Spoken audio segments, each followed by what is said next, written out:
Hey, it's Josh here, and I'm going to be riding the GPR SHO today, the GP1200R that has been swapped over to a 1.8 liter supercharged Yamaha engine. Basically, this is a Waverunner from like the early 2000s that I put the largest available personal watercraft engine into a supercharged Yamaha 1.8 liter. I'm going to be testing a lot of handling stuff today, such as sponsons and trim tabs and things like that. I'm going to be checking to see if they're changing my top speed at all. Also going to be doing some testing in some rough water and some ultra smooth water, and just kind of see the speed differences and handling differences in those parts, just to see if we can gain some speed or if we can gain some handling by doing some different things.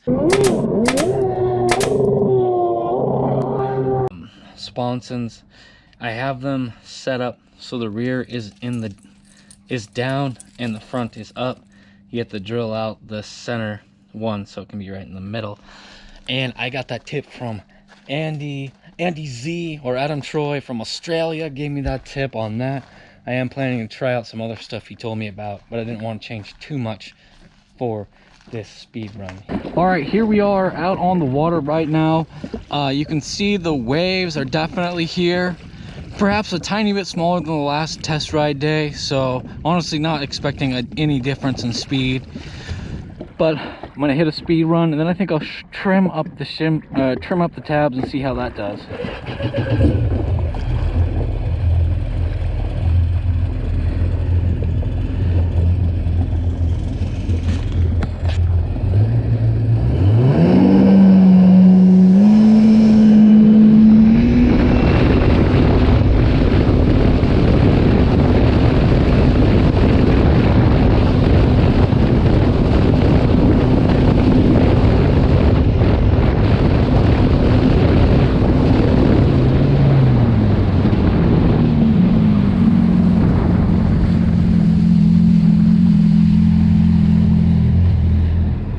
All right, exactly the same, 75 miles per hour.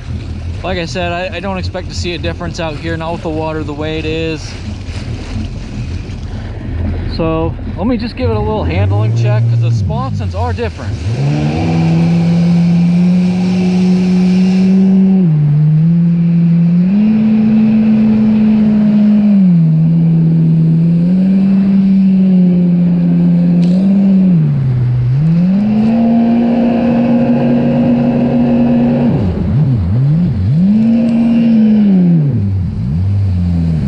Like a smoother roll into the corners.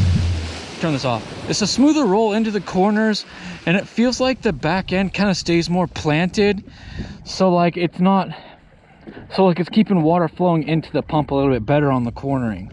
That's just my initial impression of the difference the sponsons have made. Now I would like to throw some shims under the trim tabs.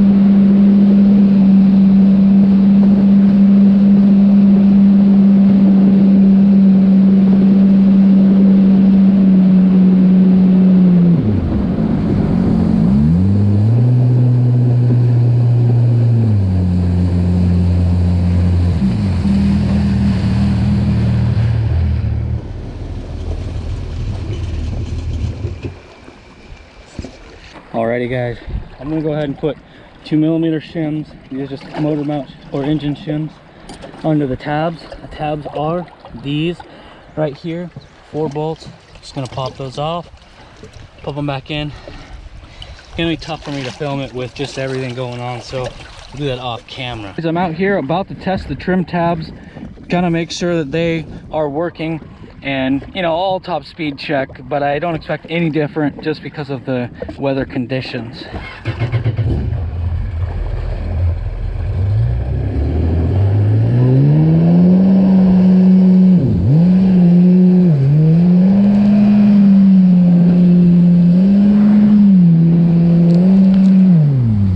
tabs really feel like they're keeping the nose down more, so maybe I could run the trim up higher.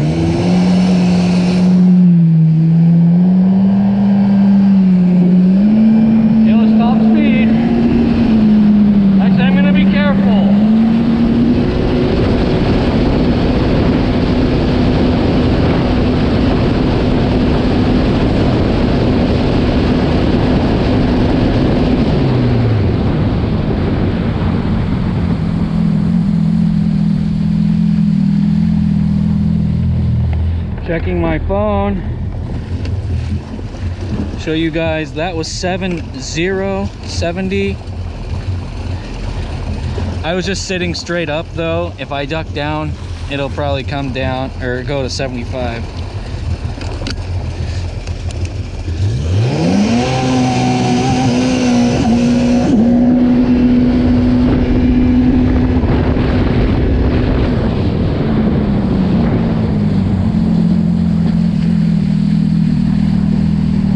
You know what, guys, I'm not gonna mess with top speed right now. The water is very, very unpleasant for going fast. Like, I have to crouch back and the ski's kind of doing this.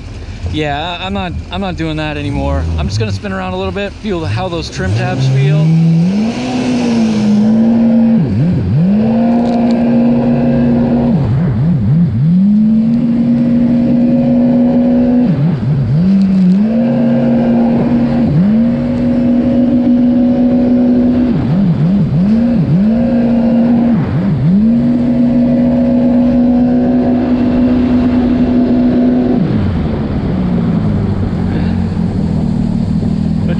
Feel great, really hooked up and really great.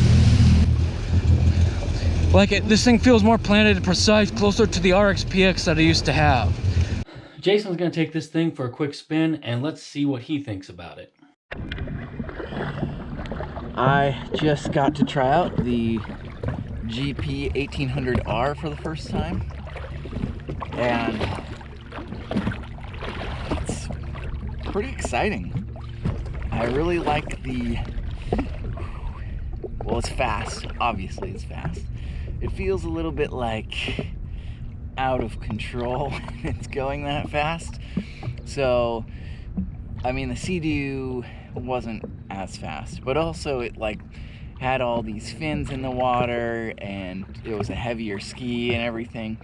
When this thing's at top speed, it just like feels so light and it kind of feels like it could go off any direction at any second if it just like catches a wave the wrong way or something like that. So it's I guess it makes you feel really close to life and death and excitement. What I think Jason is trying to say here is that this thing is pretty intense to ride, which makes it a little bit scary, and that burst of adrenaline really makes you feel alive. But I'm gonna hop back on this thing, head out and see if I can find some smooth water. I found some smooth water, guys. Let's see what happens.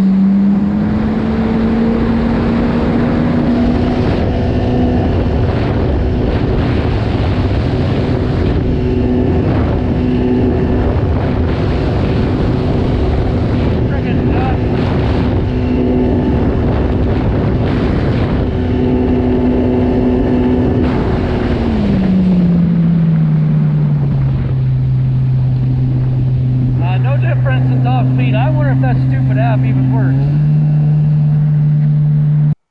I find that I'm right here at 75 miles per hour again, same as the other day. It kind of seems like where this thing wants to be is 75. For whatever reason, it doesn't seem to want to go faster. Racking my head like what's going on here, and I want to blame the app, obviously. I'm not really sure, but it could just be some sort of setup thing on the ski that is really stopping us from achieving more speed, whether that be a rev limiter or some sort of like pump / handling ride plate type of deal.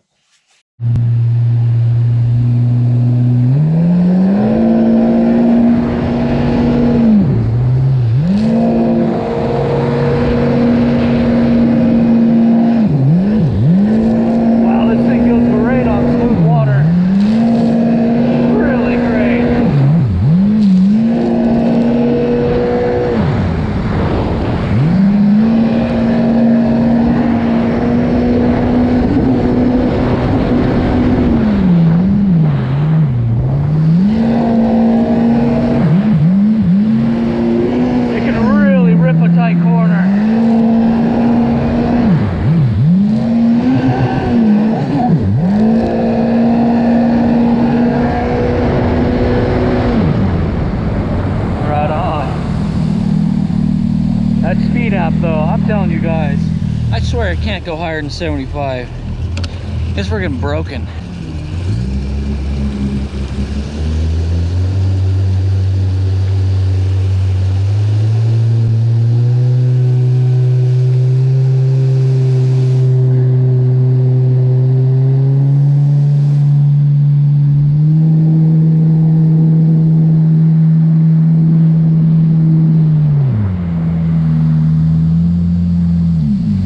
Guys, here we go, here we go.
I'm gonna go ahead and head back to the garage, change a few things out, and see if any of these changes can get us a little bit more speed.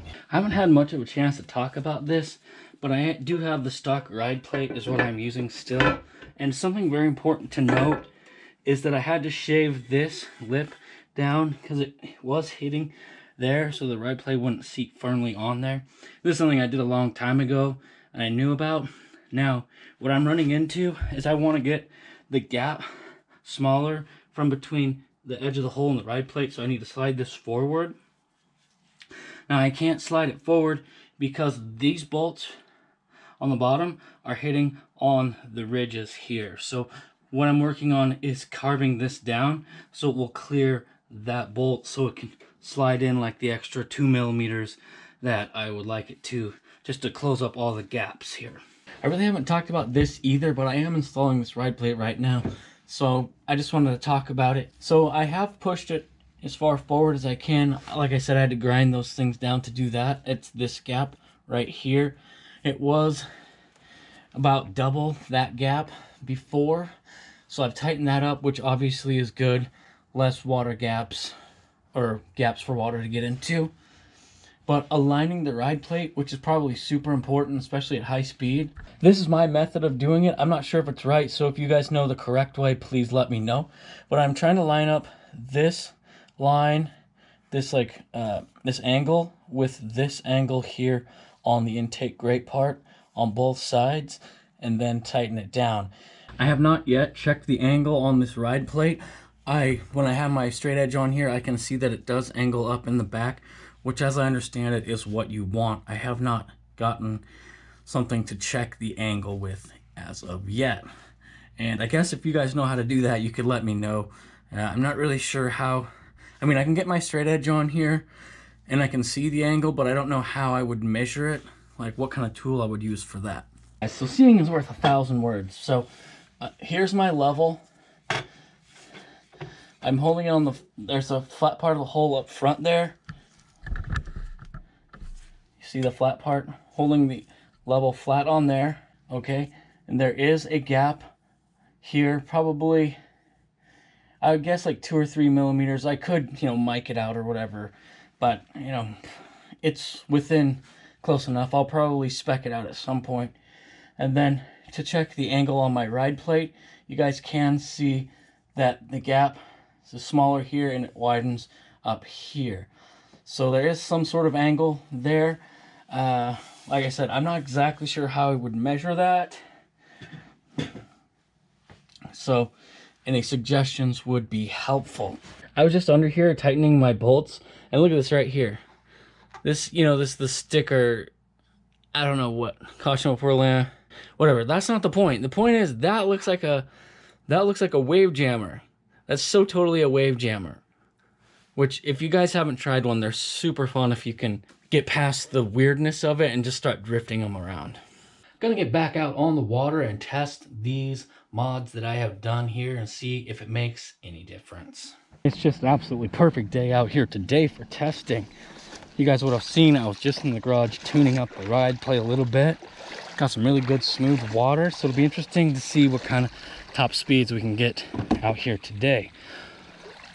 Also, I have another speed app that I'm going to try on my phone so we can get some comparisons and see how accurate things are. All right, guys, I'm actually going to go ahead and turn on both speed apps. I don't know if they'll conflict with each other, but it'll be interesting to get a reading out of both of them.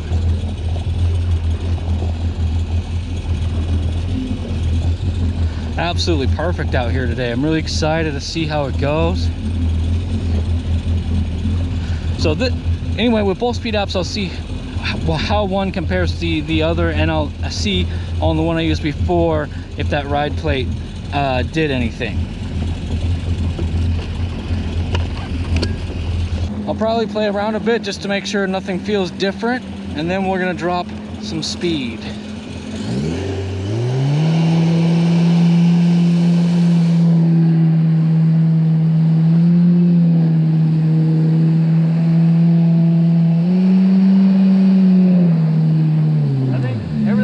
Good, so let's go ahead and drop the speed.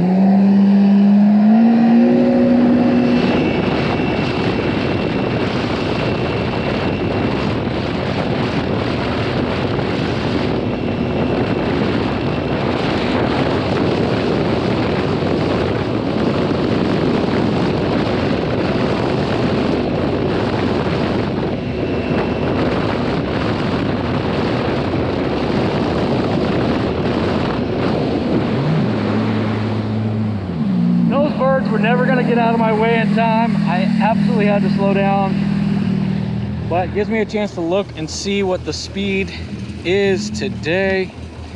73, which is slower than normal.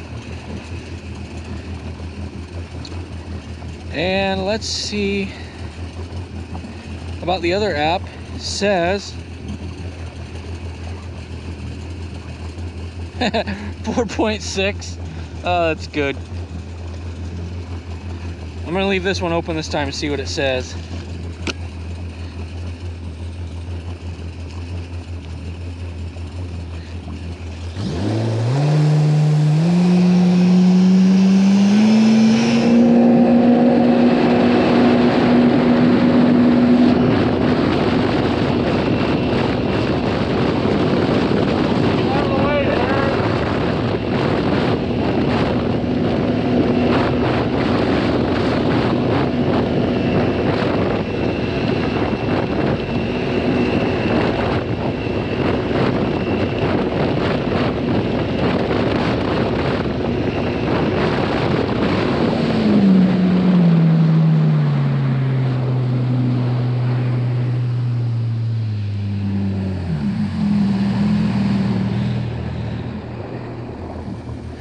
.9, so they're actually, both apps seem to be accurate with according to one another. There's like little ripples and bumps, so I don't know.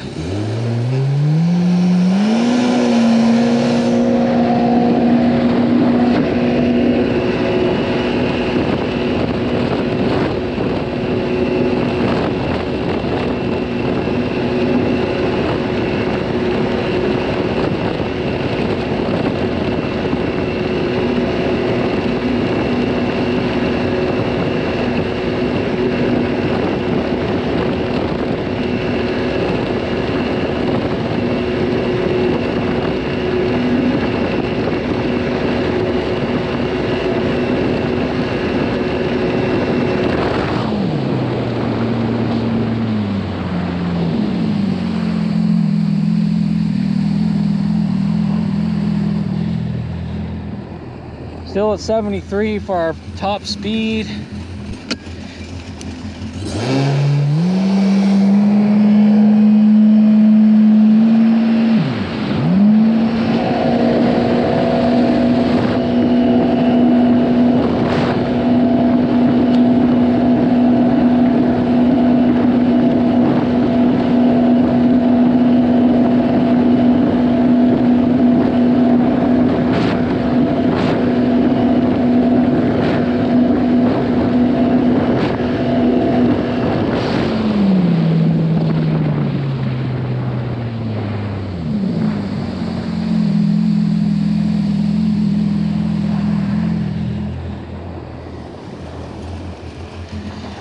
Anyways, from the testing I've done, it seems actually slower with those modifications done with the ride plate tightened up.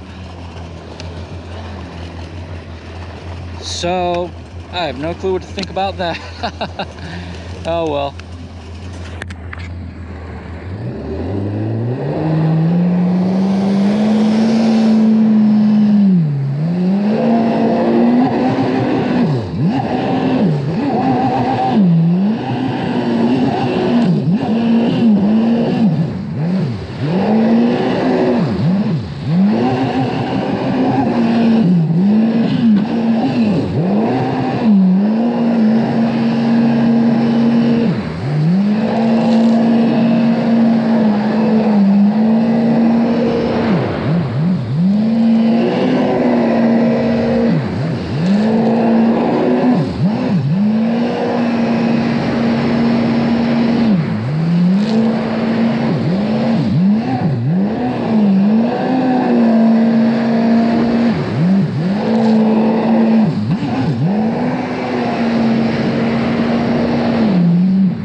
My dad's got the Black Widow Raider out, or actually the Black Wave Raider. The Widow Raider is the other one.